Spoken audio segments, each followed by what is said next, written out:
Season 2. Episode 19 was an emotional one, called In Concert. A very special episode that was first broadcast on February 11th, 1980, centered around the deadly gate-rushing incident that occurred in Cincinnati prior to the December 3rd, 1979, performance by The Who at Riverfront Coliseum, 11 weeks before. All right. That was The Pretenders. That's an imported item. There'll be a stateside album out, due out soon. And the tune was called The Wait. But the wait is over for you, babies, because the doctor is taking calls on the big KRP giveaway contest. The 2 final pair of tickets are yours for that big concert tonight. If you can complete this sentence correctly, are you ready? Caller number 1, disco is... Fun. Wrong. Caller number 2, disco is... Heaven? You people are way off. Caller number 3, you're on. Disco is hell? You got it, my man. And what is your name, sir? Wayne Kluge. Why? Well, Wayne, you just won 2 free tickets to that big show tonight. Uh-huh. Now, you can pick up those tickets anytime before 4 o'clock this afternoon from our lovely receptionist, Jennifer, okay? Oh, boy, where do I pick them up? Well, you have to come down to the station to get them, Wayne. Just look it up in the phone book, okay? KRP time is 9:43, and everybody in town is getting ready for that big concert tonight at 8 o'clock. In the meantime, we've got to keep rocking, babies. So let's dip into the doctor's bag and see who's in there. Bye. How's your morning, Johnny? Weird as usual. Oh, I got another winner. Kluge. Got it. Bailey. Yep. I know you probably think that a personable, hip DJ like myself has a date for the show tonight. Yes. Let's not beat around the bush, okay? I'm sorry, Johnny, but I'm already going with somebody else. You could have beaten around the bush a little longer. Who's the guy? Oh, he's a manic depressive divinity student who has a serious drinking problem. Sounds like Father Fun. Yes, he is. What is Father Fun supposed to mean? Nothing, Bailey. It's just a joke. Seriously, Johnny, he's a very generous, heavily sedated man who happens to like to help others. Besides, you could have asked me last week. Well, last week I was heavily sedated. I don't know, Les. What do women want?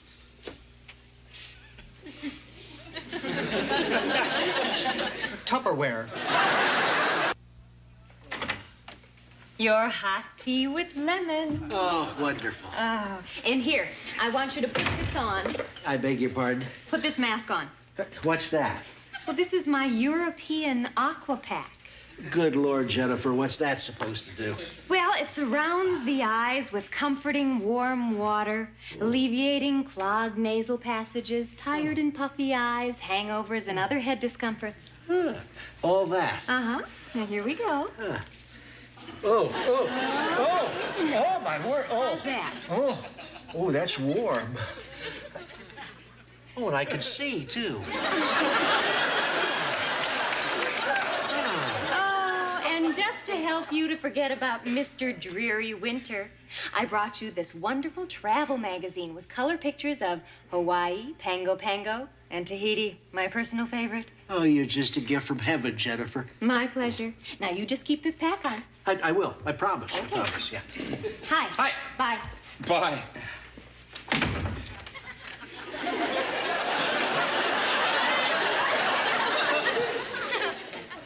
You wanted to see me, Kemosabe? Cut it, Travis. I'm not well. Shall I ask about the mask? No. Okay. Travis, driving into work today, I listened to KRP. Why? Because I felt like it, that's why. And Andy, this doesn't sound like my station. Doesn't reflect my tastes.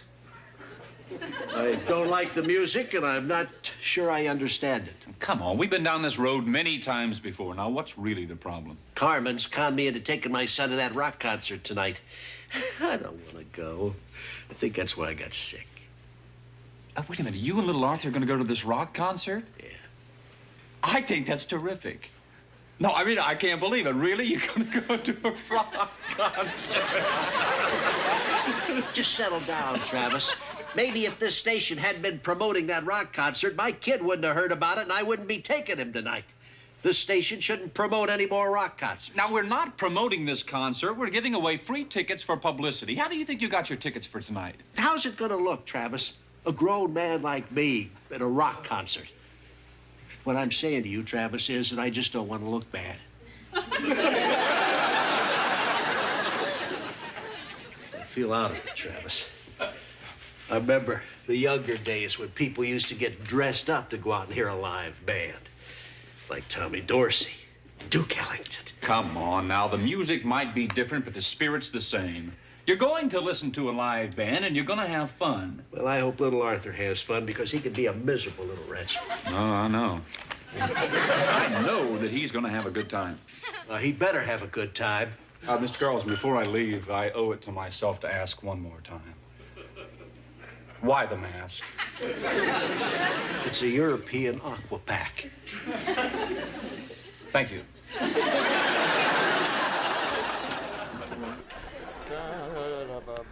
Morning, gang. Hi, Herb. Going to the big concert tonight? You kidding? And pollute my brains with drugs, loud music, and a lot of carefree sex in the aisles? No way. Get in the game, Herb. You do not know what you are talking about. I happen to be in the game, Bailey. The selling game, 4 tickets, 28 smacks.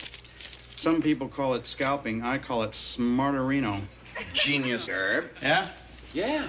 They're only going for 50 apiece on the street. Could have made 200 best ones, Herb. Yeah, I knew that. I was just testing you guys. Well, Bailey, I think you've had enough time to change your mind, huh? Sorry, Johnny. A manic depressive divinity student with a drinking problem? Give me a break, Bailey. I drink. He asked first. Why don't you ask Les to go? Nesman? It's fairly bizarre. You know, you could ask Carlson. Oh, come on, Travis. I know my limits. Come on, it's his first concert. I want him to go with the seasoned pro. You'd be doing me a favor. Why not you? Unlike you, I made myself a date weeks in advance. With whom, may I ask? Let's just say she's from Belgium, and I am pretty pleased. Well, here goes some pride.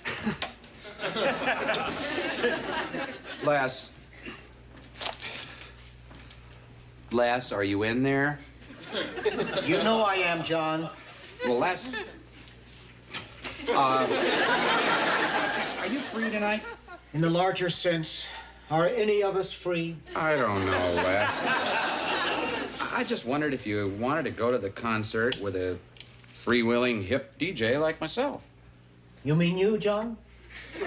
Well, yes, Les. Well, I'm very flattered, John, Well, good. and pleasantly shocked. But I don't think so. Well, come on, Les. We'd have fun somehow. Yeah? Yeah. Yeah, come on. Well, it is true, John, that every once in a blue moon I like to veer off into something loose and uninhibited. Well, great. Well, why don't we get together But about not tonight. I don't get you, Nesman. Just don't push it, John. I'm busy, all right? Excuse me. Well, I'm sorry. I just thought you might enjoy it. Well, I do appreciate the offer, John. It means a great deal to me. Well, I didn't mean to complicate your life, Les. I just wanted you to be happy. I am sorry, John. I'll make it up to you somehow.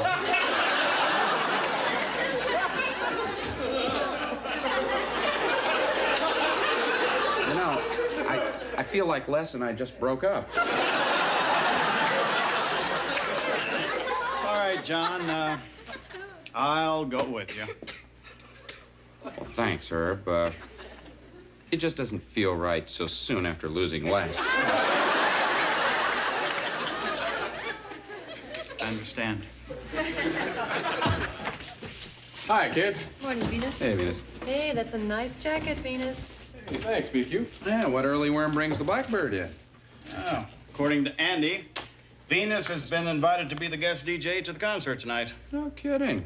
Well, a few years ago, I knew some of the guys in the band, So, he's being picked up in a yellow limo by ladies wearing tight satin jeans and sporting gold ankle bracelets. The Lord is kind, John.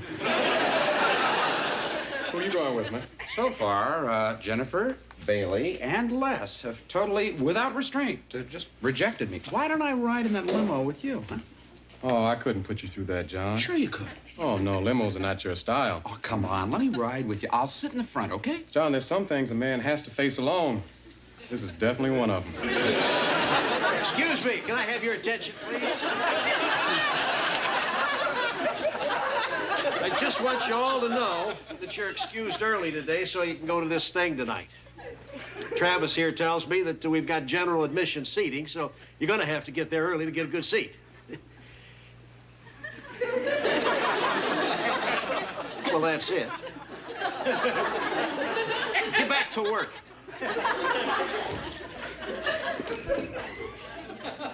Who was that masked man?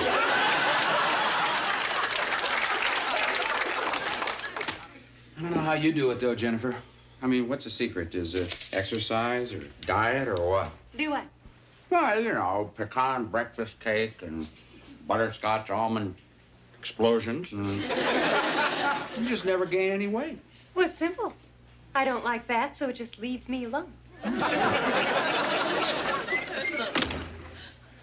What are you doing out here?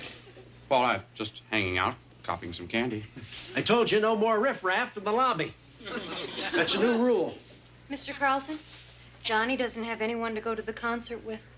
Okay, Fever, you can go with me. You really going? Yeah, with little Arthur. Little Arthur. Yeah, you can tag along if you like. Well, count me in. Life continues to be a mystery. Mr. Carlson? Yeah? 2 things. First of all, here are your tickets to the concert tonight. Put them right in there. And don't forget to pick up little Arthur at his karate class. Now, do you remember your way to the Coliseum? Yes, ma'am. Oh, Johnny, we're going to have to hurry along. Pick up little Arthur, grab a couple of burgers, and get there in plenty of time to see the orchestra. Uh-huh. Johnny. Hello? Oh. Am I going to have a good time? Well, of course you are. Ah, good. You going? Don't be ridiculous. Well, I guess I'm ready then. I don't think I am, Art. Hmm? I don't know what this thing is that you're wearing on your head. It's a hat, John. Anybody can tell. I'm talking about this disco bondage headgear. I forgot all about that sucker. It felt so darn good. All right, how's that? Great, just great. Now it looks like I'm going to see The Who in the company of a narc.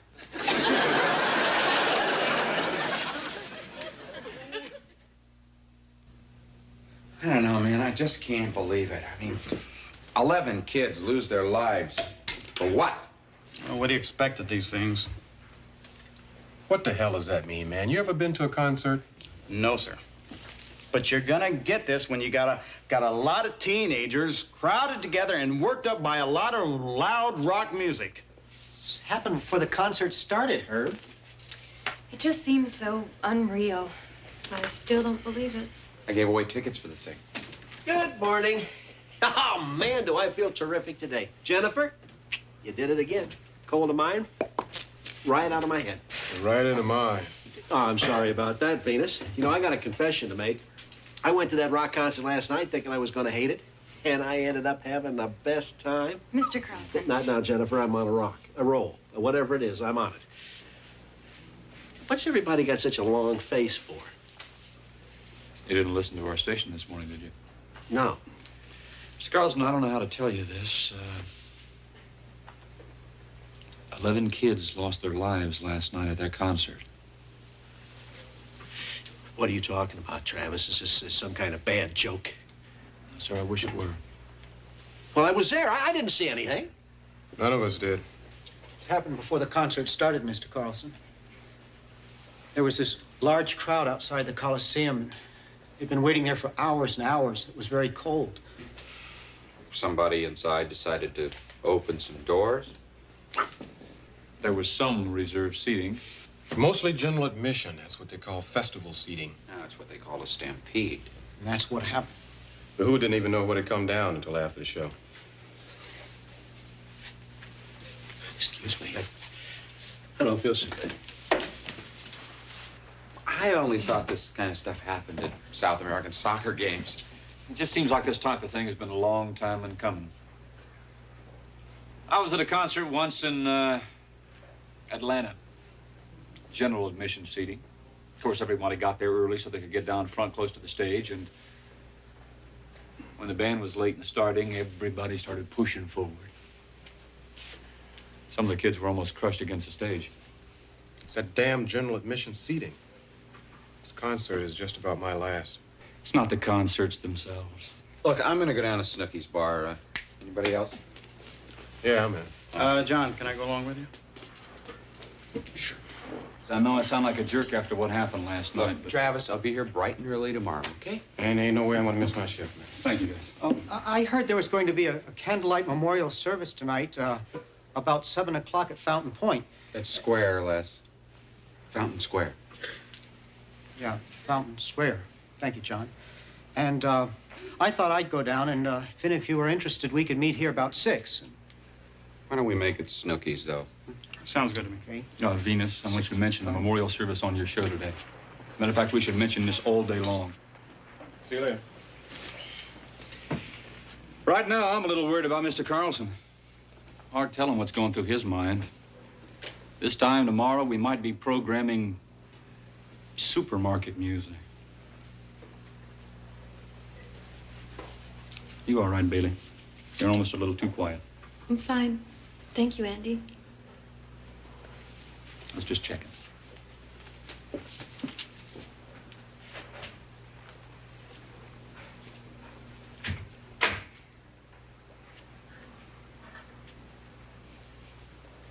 Bailey, I know how upset you must be about all this.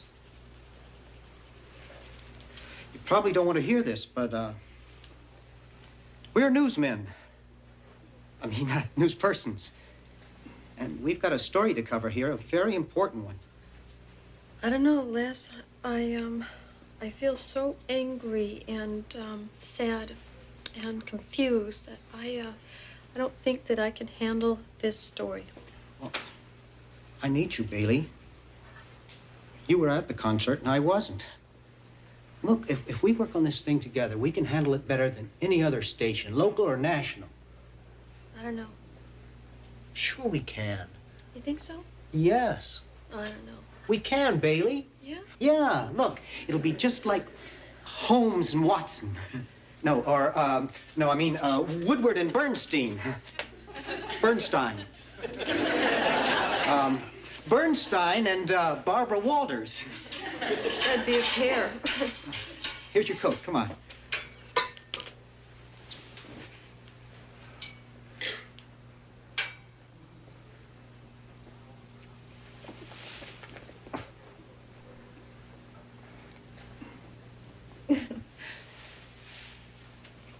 Thanks. What do you say? I say, let's get... Yes, this is a day for being sorry.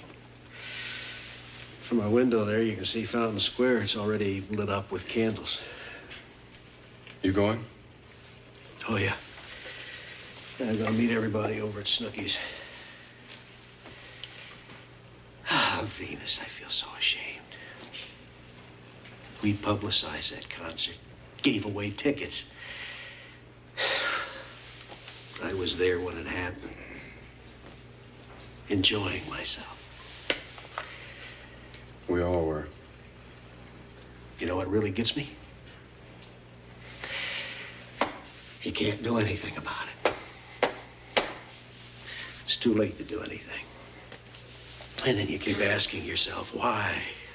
Why something happens like this? I don't know, but we got to do something about it, see that it doesn't happen again. There are a lot of kids out there waiting to see concerts. Your kid. Oh, yeah, I've been thinking about that all day. How's your cold? Great. Hey, you want to try the European Aquaman? Just what does this thing do anyway? It'll fix a cold or give it away, one or the other. You want to try it? Whoa. Feels weird, but good. Well, you like it? A black man in a mask in public, I don't know about that. I think I'll use it at home. You know another amazing thing about all of this, Venus? What? Yesterday morning when I went into my office, I'd never been to a rock concert. Didn't like the music. I didn't know any of the grooves. Completely uninvolved. And now that's changed. One question. You gonna change us back to elevator music?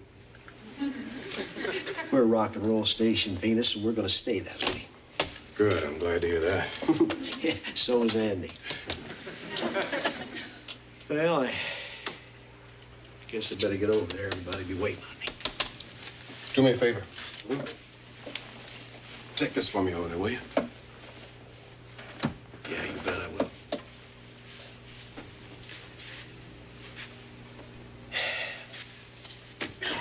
You know, Venus, there's been a lot of talk about setting up a commission to look into what happened here.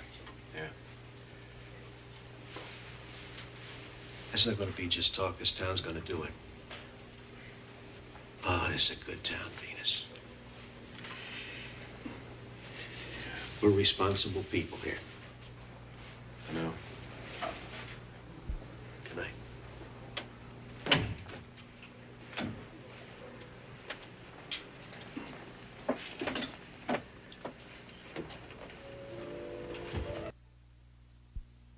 On December 3rd, 1979, the Who's World Tour stopped at Cincinnati's Riverfront Coliseum for its 14th performance. Out of the 18,348 tickets sold, 14,570 were for unassigned festival seating, offered on a first-come, first-served basis. Concerns about the safety of festival seating at the venue had been raised by city officials as early as October 1976. Concert-goers began arriving up to 6 hours before the event to secure prime seats, and by 3 p.m., a large crowd had already gathered. By 7:20 p.m., an estimated 8,000 people were tightly packed near the entrance doors. The doors were kept closed because the band wasn't ready and was doing a last sound check, but concert-goers were lodged up next to the doors. This was seen as probably the biggest mistake, because once the sound check began, the waiting fans went crazy and started becoming more impatient. Then a gate was opened on each side, and the fans began entering, crushing one another, but more compressed against each other than a stampede. Tragically, 11 people lost their lives to compressive asphyxia, and 23 others were injured. Once again, this was a tough episode to do, and we send our condolences to the families of the hurt. Thank you from Bailey's Quarter.